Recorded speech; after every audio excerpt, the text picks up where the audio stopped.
Hello, everyone. In this episode, we're talking about After the Hunt. We are also talking about Springsteen, Deliver Me From Nowhere.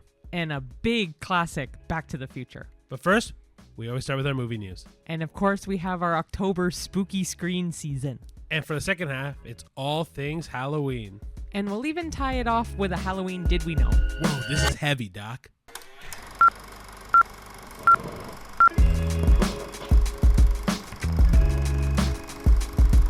Hello, everyone. Hey, everybody. And welcome to another episode of the A-List Admission. Yes, and if you're brand new, welcome. I am Ricardo. I'm Cheyenne. And we just talk about the newest movies that come out. And this week, Back to the Future. But also, back throwbacks. Yeah. But also to try to, so that way you're informed of what is the best new movie out there from our opinion. Yeah, 100%. Yeah. So, a little bit of personal news that is not relevant to movies literally at all. Just related to the Canadian side of things. So, yeah, if anybody is sports people, as well as movies people, but sports people. Definitely sports people. By the time this comes out, we will know. But we're recording this on Thursday the 30th. Of October, and Game 5 of the World Series had just happened. For baseball. Sorry, yeah. You literally said sports. Point. I'm like, I don't know if, Game 5 of the Baseball World Series has happened. The Jays are up 3-2. And as Canadians, we'll know, obviously, by the time this comes out. I am really hoping the Jays can pull this off. I have never seen them win a World Series. I never honestly, I never thought, just because as a Toronto fan base, we are not that lucky. But man, if they can pull it off, I'd be so fucking happy. Yeah, it's just, I'm even honestly that we got to this point, considering where we ended up in the standings last year and how this year started and even like some of the signings that we got. Dude, I'm just super happy. This team is a bunch of fighters, grinders, and I am just beyond stoked that we made it to the World Series. But the fact that we could win it either Halloween night or November 1st, depending on how far it goes, I'm just ecstatic right now. So for people who don't know sports or don't care to know sports, Toronto Blue Jays is the one and only Canadian baseball team. Yes. There used to be a Montreal Expos, but they have since shut down. Yeah. So they're one of 3 major sports teams for Toronto. No, the Toronto Raptors, Toronto Maple Leafs for hockey. Raptors is basketball. Blue Jays is baseball, and then there is the Argonauts for football, but it's not as well known. The Canadian Football League is not as common. But yeah, I would say those are the main 3 sports, right? Hockey, baseball, and basketball for Canadians. The Raptors, the Maple Leafs, and the Blue Jays. And just as a precursor, whatever. Like Ricky said, if you like sports, but we are a movie-based thing, but this is our like personal news side, more so for Ricky for sure, which I'm excited for him if the Jays win. Yeah, just little brief history for me. I played baseball when I was super young, played it all the way until I was done high school, and baseball is very, very near to my heart. And right next to it is movies. But yeah, if you're a sports person at all that's interested and that really cares about baseball in particular, for us Canadians, especially as a country, we only root for one team. It's really, really cool that our Canadian baseball team might just pull off this win. I think it's really cool regardless to be alive for a World Series that's so close to home, and we've seen so many Jays games in person. Yeah. I know a couple of people who are actually going to some of the World Series games for a pretty penny or pretty nickel, because we don't have pennies, but it is very expensive. So they're doing a lot of really big watch parties. Mm-hmm. I don't know if you knew this, but in Toronto there's the Scotiabank Arena. Yeah. They're doing a giant watch party for like $15 tickets. On a Jumbotron type thing. So, but yeah, me and I have been watching it on my phone at home. Yeah, I'm just really, really excited. That's kind of all it is. Yeah, like I said, by the time this comes out, which will be November the 4th, I want to say, we will have known. It will be November 4th. Nice. We will have already known the answer to this, whether the Los Angeles Dodgers win it or the Toronto Blue Jays win it. I'm on the side that I really hope that the Toronto Blue Jays do it, obviously. But, I mean, both teams played very, very well. I'm just super excited that our homegrown Canadian team is going to do it. Yeah, and by the time this airs, it'll also have been Halloween, which is why the latter half's going to be all Halloween-based, and I'm very excited. I'm actually a little sad this year for Halloween, because I feel like I didn't get to celebrate it as much as I wanted to, and didn't get to watch as many movies as I wanted to. I mean... So I might chop off some extra tomorrow. But yeah, well, we'll definitely keep watching horror movies. This will be the last of our Halloween specials. I know. But, I mean... Hey, if you ever... I mean, I like spooky every season for that. But. Yeah, but I mean, honestly, if you ever have any recommendations or fan recommendations, we'll start coming back more regularly after this, probably. At least before until Christmas, and then we'll do our whole Christmas section of this. But yeah, please let us know what your favorite Halloween movie is, or horror movie, or any recommendations that you have at all. That'd be awesome. Yeah. Cool. So, yeah. gonna...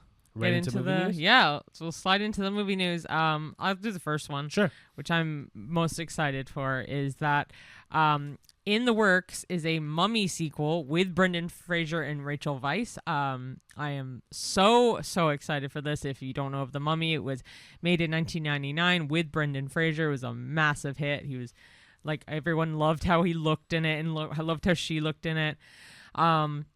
It wasn't that long of a franchise, really only had 3 movies. And then they tried to remake it with Tom Cruise, and that bombed at the box office. Very bad. Yeah, so there's a rumor right now. This is according to Screen Geek. It's also on a lot of other websites. But Universal is rumoring to want a new sequel with Brendan Fraser coming back, especially since he's enjoying his like newfound fame once again with The Whale and that new Asian independent movie coming out, like Rent-A-Family, I think it was called, or something. But yeah. Anyway, yeah. So I think it would be amazing. Bring back the nostalgia, revive the Mummy brand properly, especially with Brendan Fraser again, because everyone loves him, and I'm so glad he's getting the credit he deserves. So I will say, after being blacklisted for so long, I'm so happy that he's back in fame. But also, I really hope that this reboot of The Mummy doesn't stir up old feelings, because I know he said that The Mummy was a big source of a lot of anxiety for him because he was forced to look a certain way, act a certain way, and stuff like that. So I hope this doesn't like make him more anxious or more stressed out. I really hope he enjoys the process. I really hope this I hope it happens. Well. That too. Yeah. But yeah, I'm really excited for it if it happens. Mm-hmm. Cool. So the second one is Christopher Miller confirms that Spider-Man Beyond the Spider-Verse will use the full IMAX aspect ratio. This was brought to you by, was it Screen Throw? Mm-hmm. Yep. So executive producer Christopher Miller, who is one half of the Lord and Miller combo, confirmed on X after a fan asked if they were using the full aspect, and he said, heck yeah, we will. And this will be the first of the Spider-Man trilogy that will use the full aspect ratio and have none of the black bars on the side. That's so fun. But yeah, this movie comes out June 18th of 2027, which is way too long still. I know. I'm been missing this franchise so much. It's also the last of the Spider-Man franchise DVDs that we don't own because I have all of the Tobys, all of the Andrews, and so far all of the Tom Holland ones, and then I was waiting for this third one to come out so that way we can wrap it up and do it in one. Well, wrap it up for now. Yeah, Tom Holland's doing more, so I'm excited for that too. Yeah. And the last and final movie news kind of ties in with what we were talking about last week with LAIKA Studios, but they have a new movie coming out called Wildwood, and 2, the brand new trailer they just dropped, and it also gives you like a little behind the scenes of one of the main characters, which is an eagle, and like you get to see kind of their process of animating it. But yeah, it's called Wildwood. From what I saw, it looks great. I obviously know it's going to be great, but yeah, that's really, really exciting. Yeah, I mean, LAIKA always does really, really good shit, and so I'm really excited for it. Anything LAIKA, honestly, minus the missing link because we haven't seen it yet, but like, it is just on the always on the back of our minds to watch another LAIKA movie. All right. So we'll go now into our 3 movie reviews. Okay. So the first one we saw was After the Hunt. Came out in 2025, obviously. The director is Luca Guadagnino. Yes. It's rated R, and it has a runtime of 139 minutes, which is 2 hours and 19 minutes, thereabouts. And then the main cast includes Julia Roberts, Ayo Edebiri, Andrew Garfield, Michael Stuhlbarg, and Chloe Sevigny. Ironically, Andrew Garfield, because we just talked about Spider-Man. That's so funny. And the spoiler-free synopsis is, the story follows a revered university professor whose seemingly stable life begins to unravel when one of her brightest students accuses a fellow faculty member, a close friend, of misconduct. As the investigation deepens, she's pulled into the center of a growing scandal that tests her values, loyalty, and professional standing.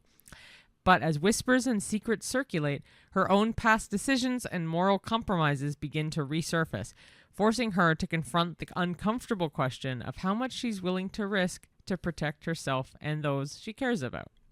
Okay, so what did you think about After the Hunt? I thought it was kind of boring. The story was interesting. I mean, it was a good cast. Like Julia Roberts and Andrew Garfield, great. But yeah, it was lacking something. I mean, I agree with you. It was very slow. The drama of it wasn't like, I don't know. It was interesting, in some aspects, but most of it was just very, very slow. I wasn't hooked. Maybe it's because I didn't care necessarily about any of the characters. I know that the idea of the sexual misconduct and like trying to figure out if it was legitimate or not, seeing how the world reacts around it, seeing how the teacher reacts around the student approaching her because she's looking for comfort, and then looking at that in a societal way. I don't know, maybe if it was just too deep. I don't know if it was maybe just like, it was an all right movie. It's just not a movie that I think I will go and actively watch on my own time. I think that's at the end of it. Yeah, I wasn't necessarily looking forward to this movie, and now I get why I wasn't really looking forward to this movie. It just wasn't. It wasn't what I wanted. I think I was looking forward for Andrew Garfield. Yeah, and he wasn't even in it like a huge majority of the time. He was in it quite a bit, but I think it was... Comparatively, Ayo and Julia were in it a lot longer. Yeah, because it was Ayo's story. Yeah. Sorry, it's Ayo's story and Julia Roberts' story, for sure. I don't know. I wanted to like it. I think I wanted to like it in a deeply intellectual way, but I just wasn't compelled. Yeah, I think that was my thing at the end of it. What do you want to rate it? You pick first. I think I'm going to go 4. Yeah, I'll do 4. Because the acting was really good. I think it was just story. Yeah, I think it was just story. Definitely a 4. Like, it was definitely dramatic, but it wasn't like on the edge of my seat dramatic. I think if it had like maybe a little bit more like pop to it, like something to like really entice the mass majority of people, right? Yeah. Okay, so the next movie we watched was Springsteen, Deliver Me From Nowhere. The director was Scott Cooper. Rating was PG-13. The runtime was 119 minutes. And your main cast is Jeremy Allen White, Jeremy Strong, Paul Walter Hauser, Stephen Graham, and Odessa Young. Cool. And then your spoiler-free synopsis is, the film follows legendary musician Bruce Springsteen during a pivotal and introspective chapter of his career, the making of his 1982 album Nebraska. At a crossroads of fame and artistic expectation, Springsteen retreats from the spotlight, striving to reconcile his upbringing, emotional wounds, and creative voice. The story captures his decision to strip back the production, record alone on a 4-track machine in New Jersey, and embrace a stark acoustic aesthetic. Amid internal turmoil and external pressure, he must choose whether to pursue commercial success or follow a more authentic and riskier path. That was a lot of tongue twisters in that thing. Holy I don't know how you did acoustic aesthetic. I was like, wow. I think this, okay, it's completely side note. This podcast has definitely, I think, increased my reading ability. Maybe. Or your, what's the word I'm thinking of? Your diction. Yeah. I think also, this was a thing in music. It's, linguistics? No, in music. It's like the blind reading, like, sight reading. That's what it is. The fuck? Sight reading is when you're able to read music for the first time, and how well you can do just reading it off rip. Wow. Yeah. So this kind of feels like that, because I don't read the synopsises beforehand. We just kind of go. And you don't sight read either, so. with music. You do sight read. You know how to sight read? Absolutely. So if you looked at a note, you'd know it's like an E? Yeah. Wow. I went to music for all 4 years of high school. I really liked music in high school. Actually, you should go back into it. I should. Anyway, back to the movie stuff. Okay, so then what were your thoughts on Springsteen Deliver Me From Nowhere? The music was amazing.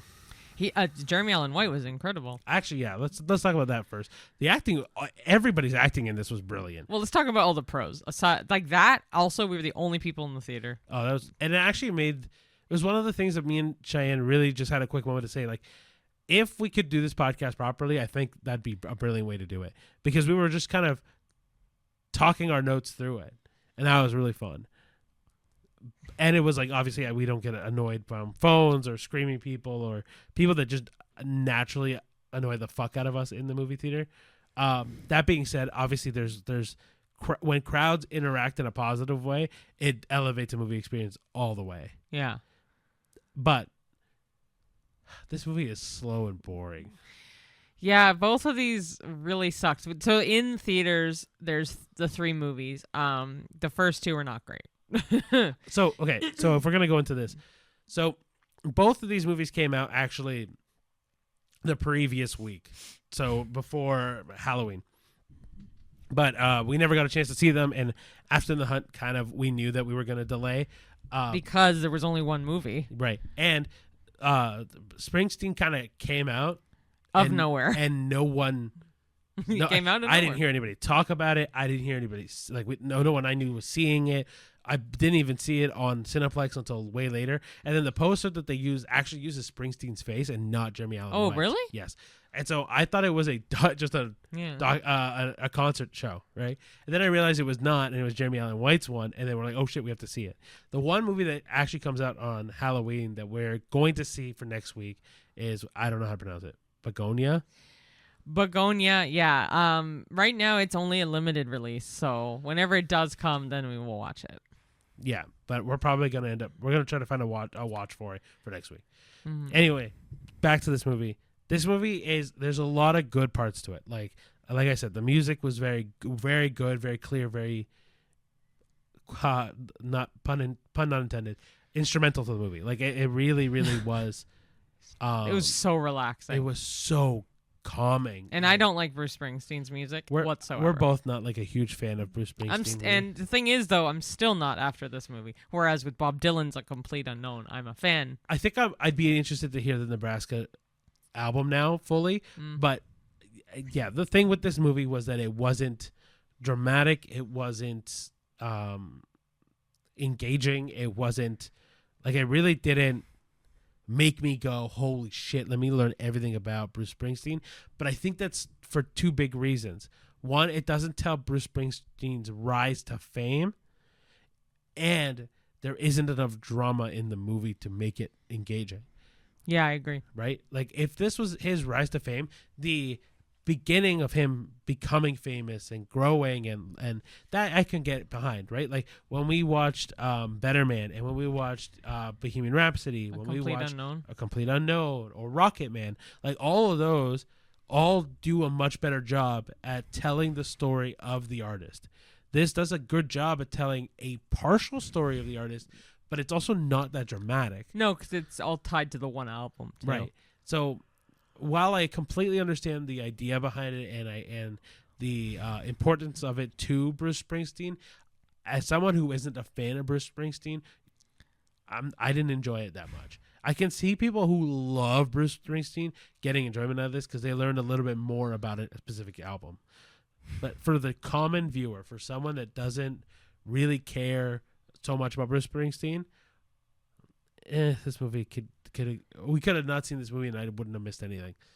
I just would have missed the Jeremy Allen White acting class because he did such a good job for this. Yeah. Do you have anything to add? Sorry, I zoned out. Not really. You kind of hit the nail on the head. It's just not that great. It is fairly boring. Nothing against Jeremy Allen White whatsoever. I thought he did an incredible job, but I was so relaxed with his singing. So, like, that's got to be props for something. But I would probably give this a 3.5. I was thinking 3, so I'm gonna stick with 3. I'm doing 3.5 because it's close to After the Hunt, but not not quite there. I think After the Hunt it just beats this out quite a little bit more, just solely because the story for After the Hunt I was like somewhat engaged with it a little bit, and then I lost it. Whereas this I almost was not engaged at all. Yeah. I agree. The music makes up for this, and the acting makes up for it.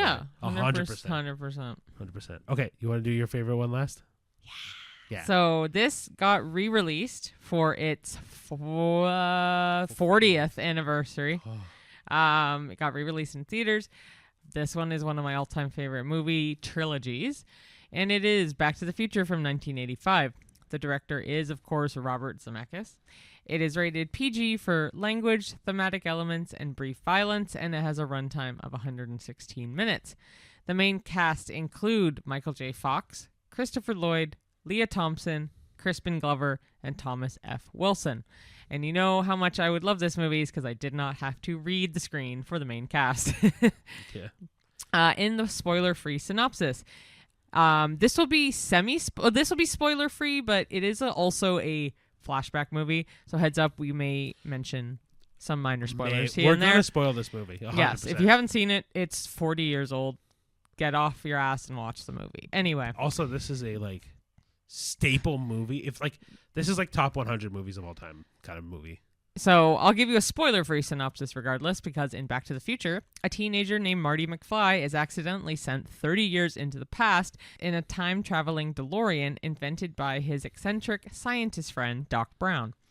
Stranded in 1955, Marty must find a way to return to his own time while making sure his teenage parents meet and fall in love, or risk erasing his own existence. A perfect mix of sci-fi adventure, humor, and heart, this film explores how small moments can shape the future and remains one of the most beloved time travel stories ever made. That's damn right. It is fantastic. All right, well, I was going to ask you how you thought about this movie. Oh, my goodness. So, you go first. I was going to say this is my mom and I's favorite movie trilogy.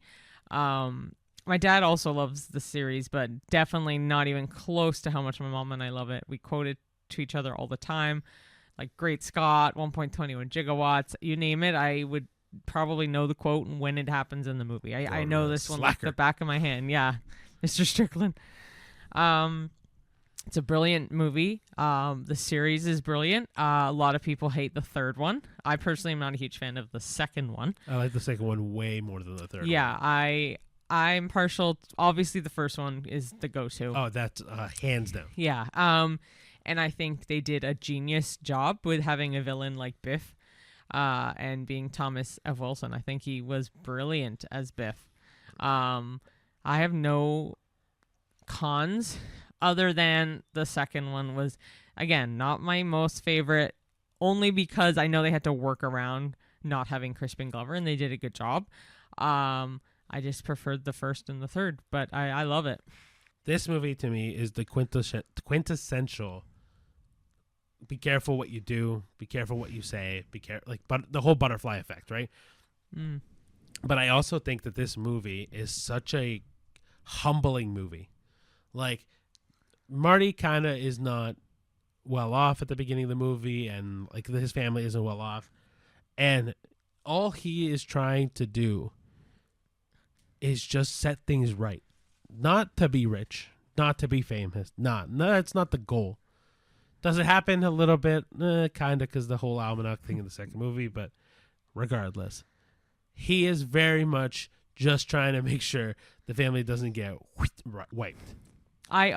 Side note, I own Gray's Sports Almanac because you got it for me for Christmas one year, and I still have it. It's packed in storage right now, but it is safely packed because that is a treasure for me.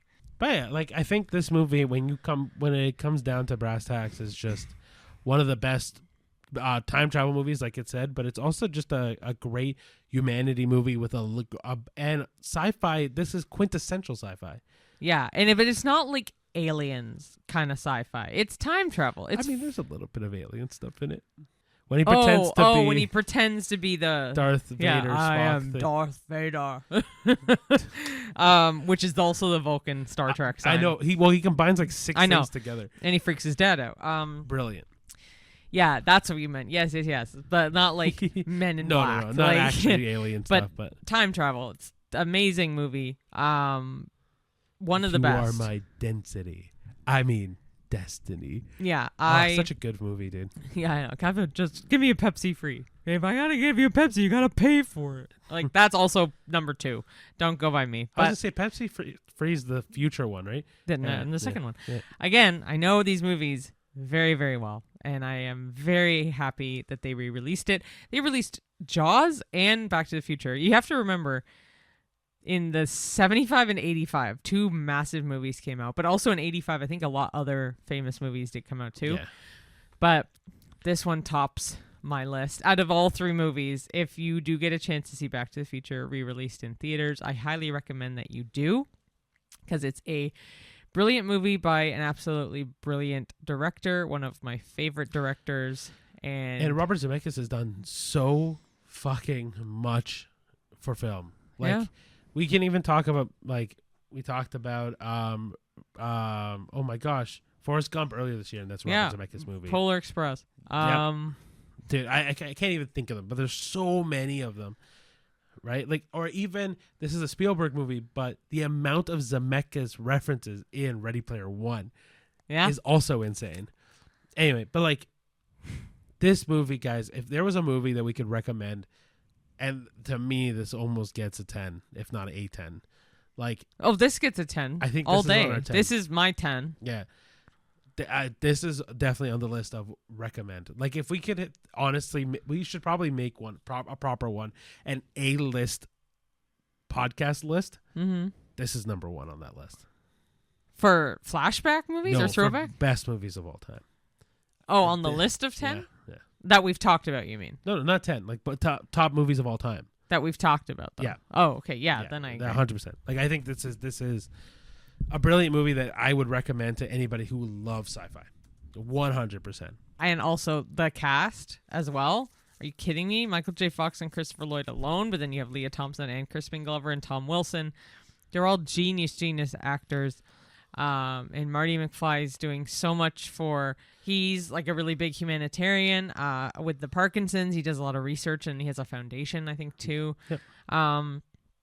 In 2010, they also, Christopher Lloyd and Michael J. Fox came back on stage, and they came back out of the DeLorean, which also really cool idea to just use at that time a well-known everyday car and make it a time-traveling machine.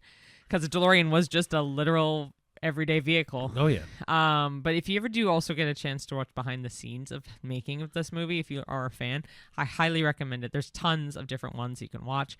It has some really cool secrets and stuff like that. And it's also in the DVD/Blu-ray if you ever want to watch that.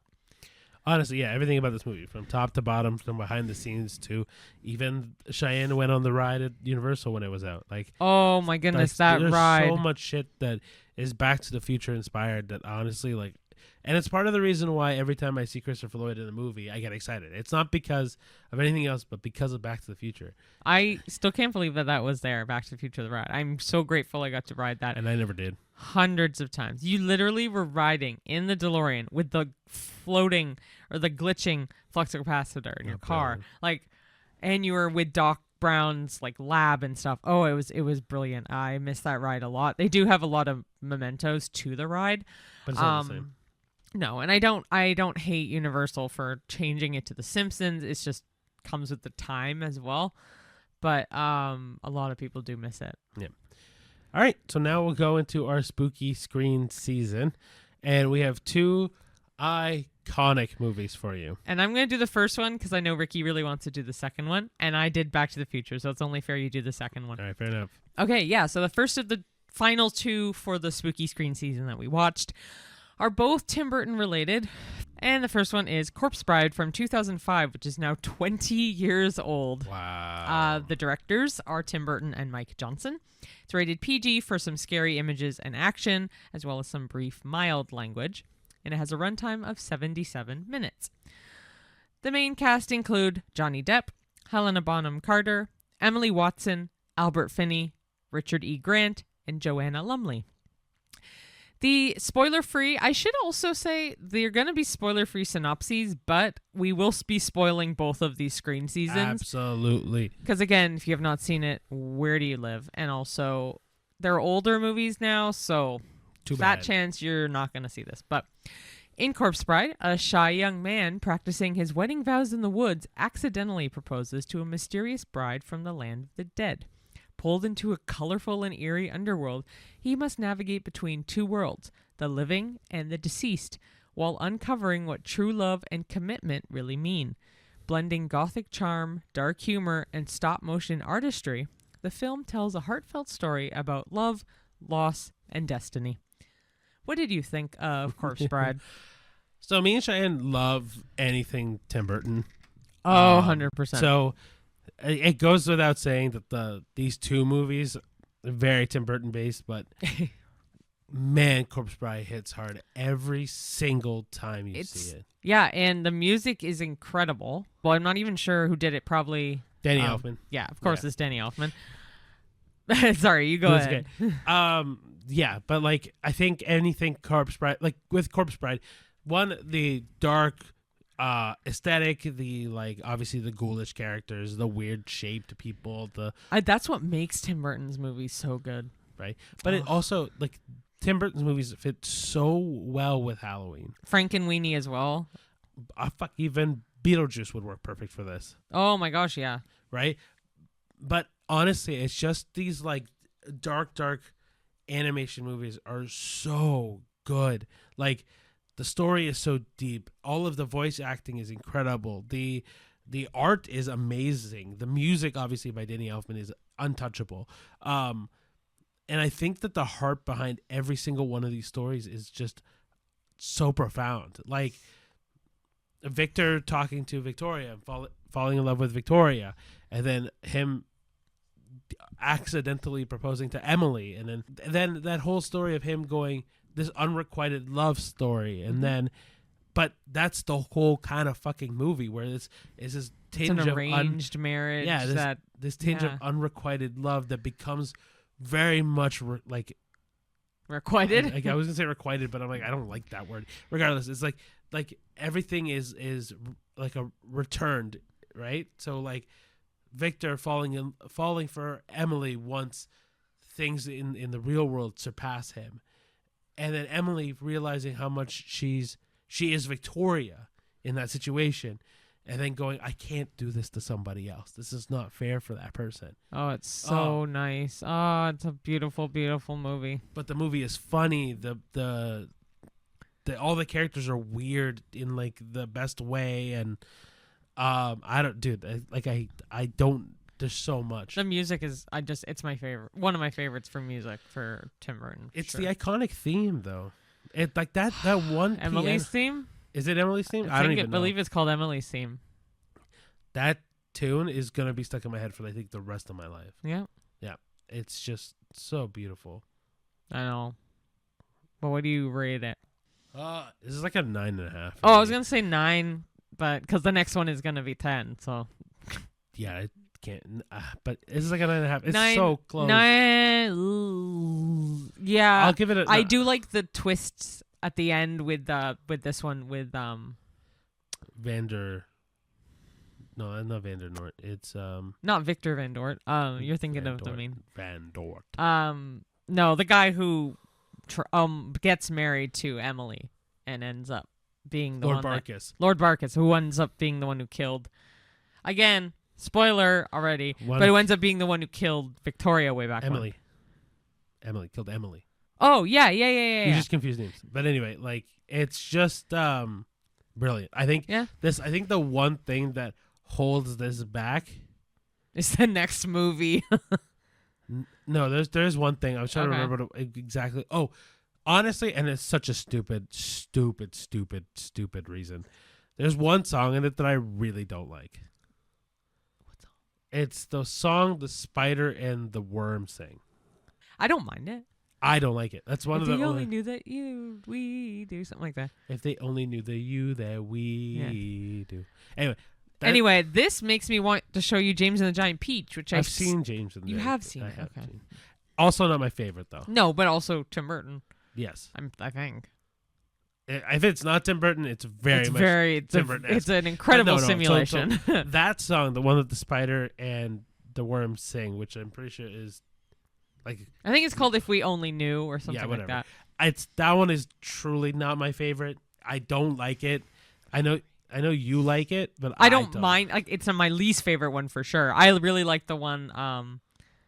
I don't even know what it's called. And I don't even know how I could describe it. The one I just sang to you. Yeah, it's the one where they're talking in the welcoming bar. committee The welcoming committee with the skeletons.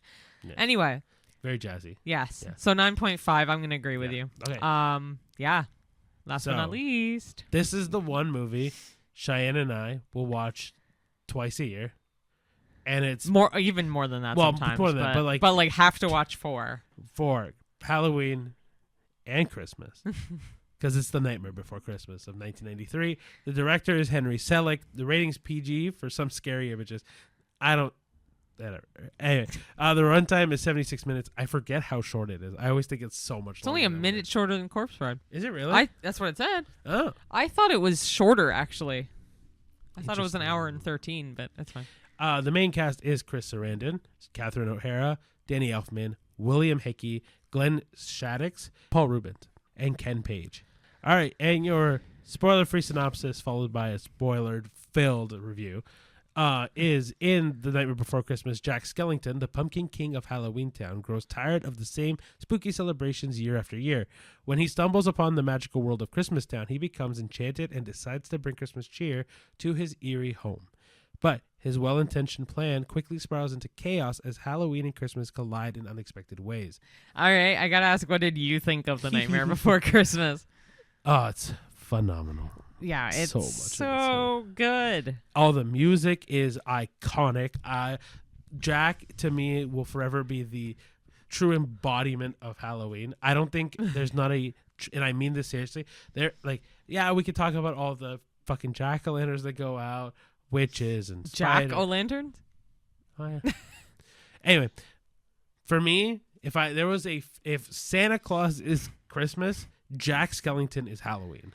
And his reaction to Christmas, it makes my day every time I watch this movie. His happiness at seeing all this like lights and whimsy and all this. Oh my gosh. But then let's talk about the music again. Danny Elfman to me this is Danny Elfman's masterpiece. I absolutely love Danny Elfman. He also has the best speaking voice in my opinion. Like, I don't know if you've heard him talk. Yes. Oh my gosh, he has such a good speaking voice. This and then Oingo Boingo is also to me. The hell is that? Oh, you know Oingo Boingo? That's his band. Oh yes, I have heard of this. Yes, but very I was like, different types just of randomly if you just throw in Oingo Boingo, I'm like, yeah, but it's very different that? music. Like that's why I mean, like it's crazy weird. Wow. Anyway, but like Jack's Lament, What's This? The Pumpkin King. I can't think of any more. Did you say What's This? Sorry. Yeah, that was the second one. But anyway. Yeah, and then Sally's Lament. I thought it was Jack's Lament. Oh fuck. Sally had one too. No. Sally's version, and then there's Jack's, and then Sandy Claus, like kidnap Sandy Claus. Oh my gosh, yes. Like, and then Oogie Boogie's whole song. Great voice casting. I mean, Catherine O'Hara, Paul Rubens, Ken Page, and Chris Sarandon, and Danny Elfman. Like they're all. Yes, for those that don't know, Danny Elfman is the singing voice for Chris Sarandon's Jack Skellington, and it's gorgeous. There is a controversial opinion that Danny Elfman should have just done both, but I digress. Why didn't he? Do we know? He didn't want Tim Burton didn't want Danny to voice him. He liked Chris Sarandon's voice, but Chris Sarandon couldn't sing, and therefore he asked Danny Elfman to sing. But the weird thing is, it sounds the same. Slightly different. Oh, the singing voice and his talking voice. And Chris Sarandon's talking voice. Yeah. But Danny Elfman's talking voice doesn't sound like that. And he's right. I think it's a smart idea that he didn't do Regardless, it is just perfect. I think, but even like the cute characters that show up in this movie, like we got Zero, which by the way, I think is the epitome of a perfect dog. I don't think anybody, again, thinks, when I think of a perfect dog, every time I think of a dog is Zero. And I also really like the theory. I know it's probably not true, but Definitely wrong, but I do quite love the theory that ties Frankenweenie, Nightmare Before Christmas, and Corpse Bride together, and it's all the dog. right. So for those that don't know this theory, it starts with Frankenweenie, then goes to Corpse Bride, and then it goes to Nightmare Before Christmas. Word zero, but Yes. I know there is no like logical proof to this, but I love But it. it's so perfect. Because he just randomly decides to make all the dogs have the same body shape in death and in life. Anyway, but then you got obviously the three kids, the trick-or-treating kids, Lock, Shock, and Barrel. Then you have all of the different monsters from like Harley Quinn monster to the vampires, the werewolves, the mayor. And then you got the elves that are weird looking, and Santa Claus is also weird looking. And then one of my favorite villains of all time, one, because he's so fucking jazzy and musical, but two, because he's actually intimidating, is Oogie Boogie. Yeah. Like, He's fucking creepy, yeah. dude, especially when he rips off the fucking sack and there's just bugs everywhere. Yeah. Dude, terrifying. Also, in the fucking beginning of the thing, he's in the moon.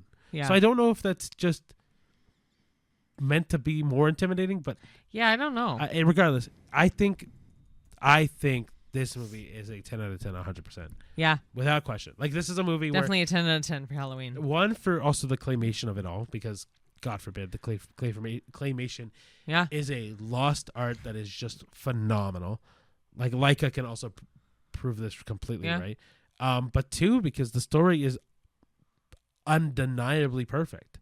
Yeah. Like, you go from a guy who is just cocky and going, man, I just want something different in my life, to finding this enchanting world, to then trying to shove it into his own world that doesn't work.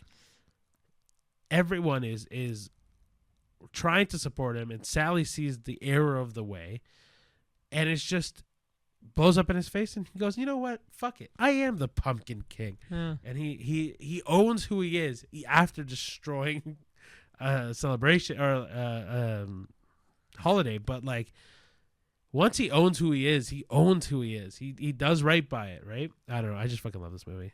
Yeah, I agree. Top 10, but top 1, honestly, for Halloween movies. 100%. Yeah. All right, cool. That covers all the new releases, the throwback, and the Halloween movies. So the full second half we'll get into is about Halloween movies. Cool. Yeah. All right, let's get right to it. Okay, so what makes a movie Halloweeny? Is it need scare in it, or can it be like a cozy fall vibe, like Hocus Pocus or Practical Magic? What do you think? I think it has to be a little bit of both, right? Like, you get It can be either or, too. I think it has to have a little of both. Like, even when we look at Halloween Town, there is a scary element to it. When we look at Hocus Pocus, obviously the scary element to it. But it also, I think a perfect one is that it is also slightly like warm and comforting, Yeah. right? Like Nightmare Before Christmas, where scary but also very inviting and fun. It definitely needs to have scare at some point. Yeah. Not just cozy fall vibes, because then it's a fall movie. I agree. Yeah. All right, number 2 is rewatch value. Which Halloween films are a yearly tradition versus one-time watches? So definitely Nightmare Before Christmas. Corpse Bride. Hocus Pocus, Halloween Paranorman. Town, Paranorman. Sometimes, well, not always Frankenweenie, but the ones we just mentioned are definitely our yearly traditions for sure. One-time watches, I guess some like shitty horror movies. Yeah, I completely agree with you. I Like think, The Witch or... Yeah, like those kind of ones I probably wouldn't rewatch, and they're not be like, I have to watch it. No. But tradition I would like to keep is Smile 2. oh yeah, we didn't do that this year, but we won't Yeah. watch it. But yeah, so I would say any like really staple horror movies, and then our fun little family watches one. Yeah. Yeah. Cool.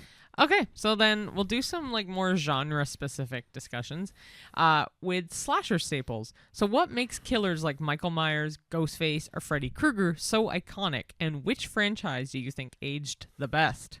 I think what makes them iconic, one is the sequels. I think everyone always wants multiple movies, right? Like, I think Mike Myers has, I don't even know how many movies, like 10 movies. Freddy Krueger has at least 3. Ghostface has 7. No, so Ghostface is Scream. Freddy Krueger sorry. is Nightmare on Elm Street. Ghostface has like 7.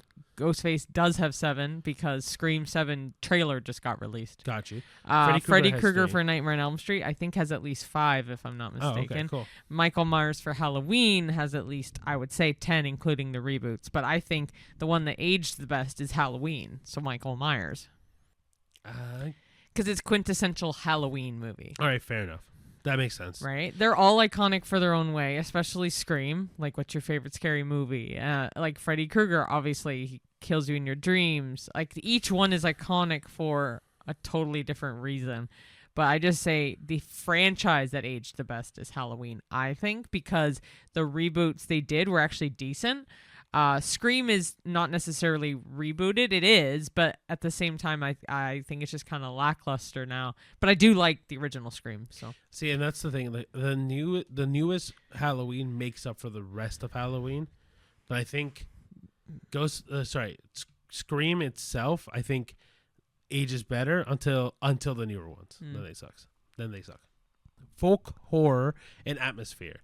Does something like The Witch or Midsommar count as a Halloween movie, even though it's not set in October? So ironically, I did already talk about The Witch, how I wouldn't watch it again for Halloween, but I still do consider it a Halloween movie because the vibes give October. Midsummer, obviously it's not in October, but it still gives the creepy movie vibe, so I would watch it for Halloween.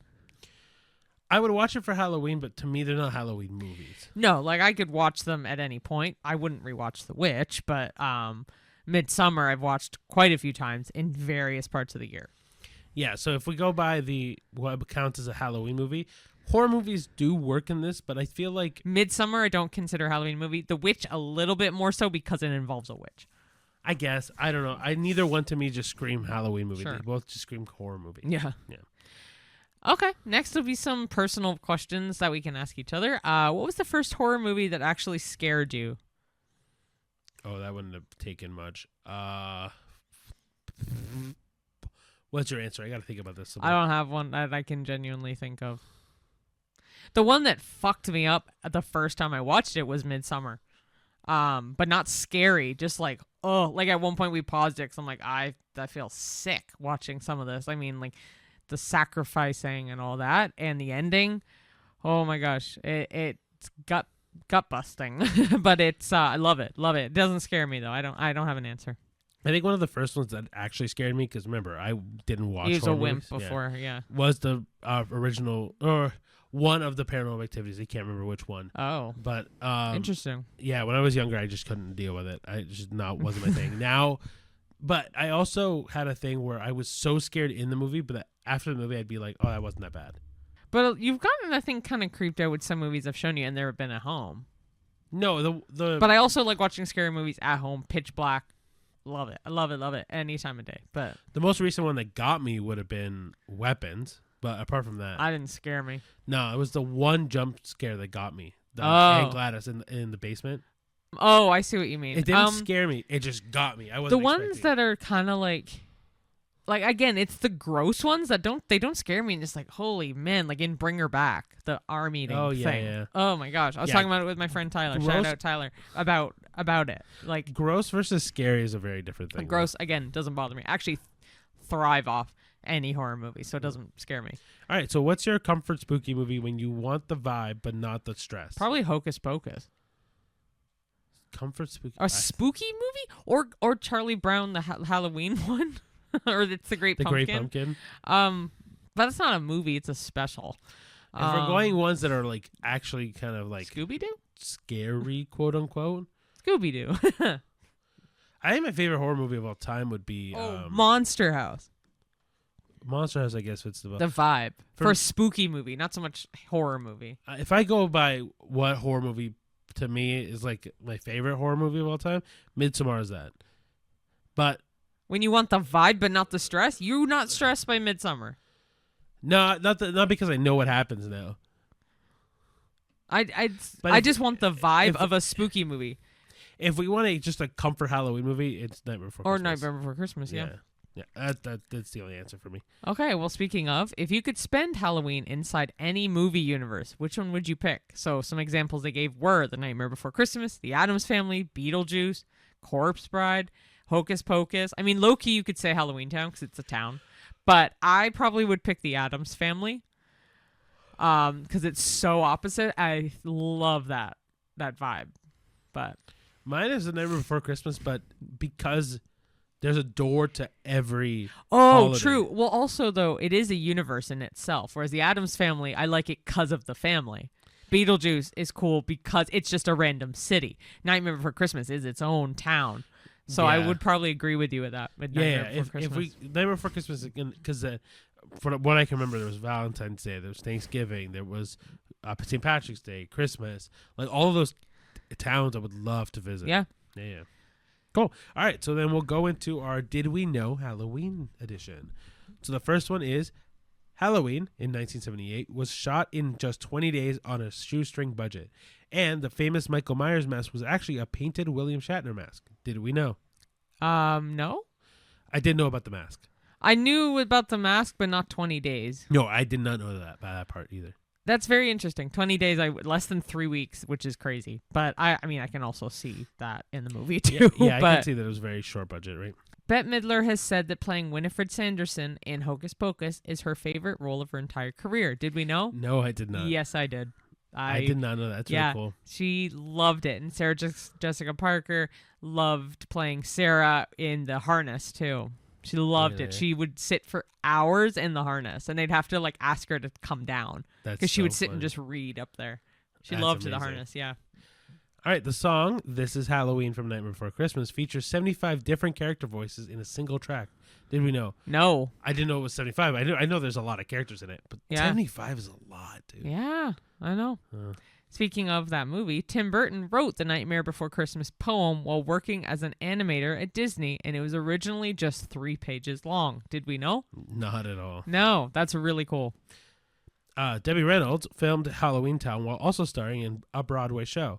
She'd fly back and forth between New York and Oregon. Did we know? No. That's good crazy, for her. Did you know? No. Okay, you didn't say, so I'm like, That's crazy, though. That's amazing. Ugh. The stop-motion puppets in Corpse Bride had hundreds of tiny gears in their heads so animators could move their facial expressions 1 frame at a time. Did we know? No, but that's incredible. Not the tiny gears. Holy crap. Not the tiny gears. Not the gumdrop buttons. That's crazy. The Addams Family in 1991 used real fire in some of the candle and fireplace scenes, which caused several set pieces to melt mid-take. Did we know? No, but does not surprise me for that movie. I was going to say, I didn't know either, but it suits that movie perfectly.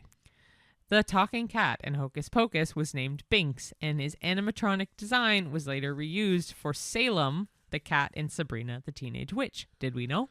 No. No, but I see it now. Yeah, now I can't unsee it. Yeah. In E.T., the alien's favorite candy was supposed to be M&M's, but Mars said no. So Reese's Pieces got the spotlight and sales skyrocketed. Did we know? Hell yes. This one is a very common fact. It's a very common fact, and rightfully so.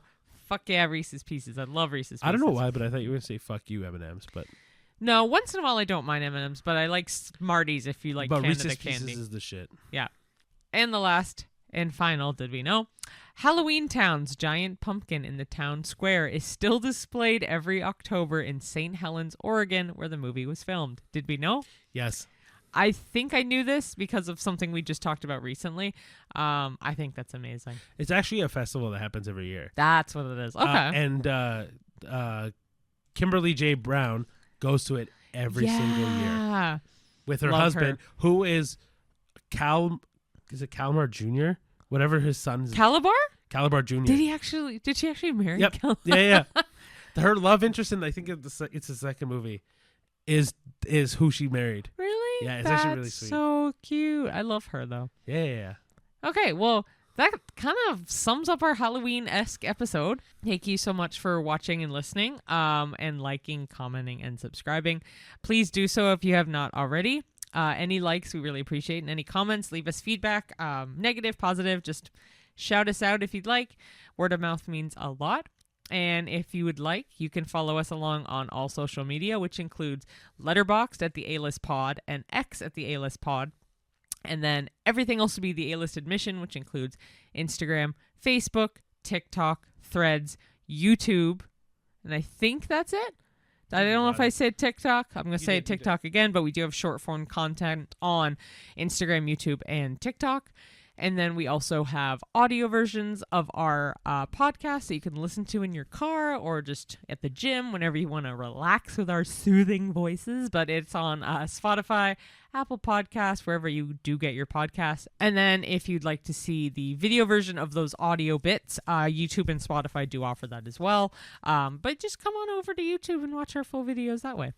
Yeah. But again, just a quick clarification. These are our opinions on these movies and all things movie news and did we knows and all that. If you like it, great. If you don't like it, great. We appreciate you listening and watching and enjoying our banter and enjoying our love of movies and for at least for this episode, baseball. And with that, until next time, we'll see you at the movies. See you there. Happy Bye. Halloween. Happy Halloween.